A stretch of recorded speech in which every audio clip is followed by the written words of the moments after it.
من كام يوم شفت منشور على الفيسبوك فيه صور معمولة بالذكاء الاصطناعي لوصف النار. تعالوا مع بعض نشوف الصور دي واحنا بنسمع الآيات اللي بتوصف عذاب النار ونشوف هنحس بإيه. وسيق الذين كفروا إلى جهنم زمرا حتى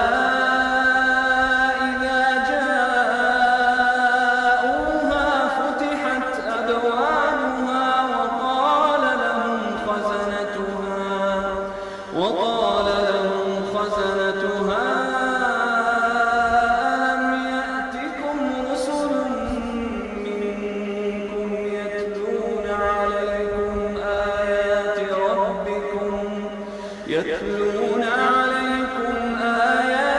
ربكم وينذرونكم لقاء يومكم هذا قالوا بلى ولكن حقت كلمة العذاب على الكافرين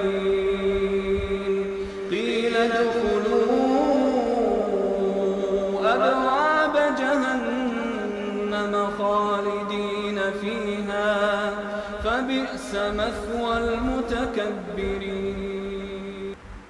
اللهم باعد بيننا وبين النار كما باعدت بين المشرق والمغرب. صور معمولة بالذكاء الاصطناعي، مجرد صور، وأكيد أثرت في قلبك أو حركت حاجة في قلبك وهي مجرد صور، فما بالك بالحقيقة. الجنة زي ما فيها ما لا عين رأت ولا أذن سمعت ولا خطر على قلب بشر من النعيم، النار كمان فيها ما لا عين رأت ولا أذن سمعت ولا خطر على قلب بشر من العذاب. مش هقولك إن أنت مش هتقدر تستحمل نار بركان أو نار فرن أو نار بوتاجاز، احنا ما بنعرفش نقف في الشمس ساعة على بعض، ما بنطقش حر الشمس وهي بيننا وبينها قد ايه. الشمس دي يوم القيامة هتبقى حجرة هتترمي في جهنم، فما بالك جهنم نفسها. مفيش كلام اقوله يوصف لك او يوضح لك عذاب جهنم ده شكله ايه او جهنم دي شكلها ايه. الايات اللي سمعناها فيها ابلغ وصف، بس احنا محتاجين نسمعها ونقرأها ونكررها ونفهمها، محتاجين نتذكرها. مش بقول اننا داخلين النار دي، بس لازم نخاف منها عشان ما ندخلهاش. ايوه عارف ان ربنا سبحانه وتعالى قال نبئ عبادي أني أنا الغفور الرحيم،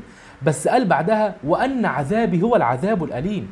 يعني زي ما بنرجو رحمة ربنا سبحانه وتعالى لازم نخاف من عذابه، لازم زي ما بنسمع وصف الجنة وبنشتاق إننا ندخلها لازم نسمع وصف النار ونخاف إننا ندخلها. والله ما قصدي من الفيديو ده أخوفك ولا أرهبك ولا أرعبك ولا ضايقك، كل اللي أنا عايزه من الفيديو ده إنك تعرف وتفهم يعني إيه جهنم، لازم تخاف منها عشان ما تدخلهاش. ذلك يخوف الله به عباده يا عبادي فاتقون. اقسم بالله ما في حاجه تستاهل انك تتعذب في جهنم ولا يوم واحد، ولا تغمز غمسه واحده في جهنم، ولا اي متعه في الدنيا تستاهل، ولا البنت اللي انت بتكلمها تستاهل، ولا الولد اللي انت بتكلميه يستاهل، ولا المسلسلات ولا الاغاني ولا اي حاجه في الدنيا تستاهل. حط اي حاجه جنب النار وشوفها تستاهل انك تتعذب فيها ولا لا. اسمع عن وصف الجنه وانهارها وبحارها واشجارها والنعيم اللي فيها ونعيم اللي هيدخلها، واشتاق ليها وحب انك تدخلها.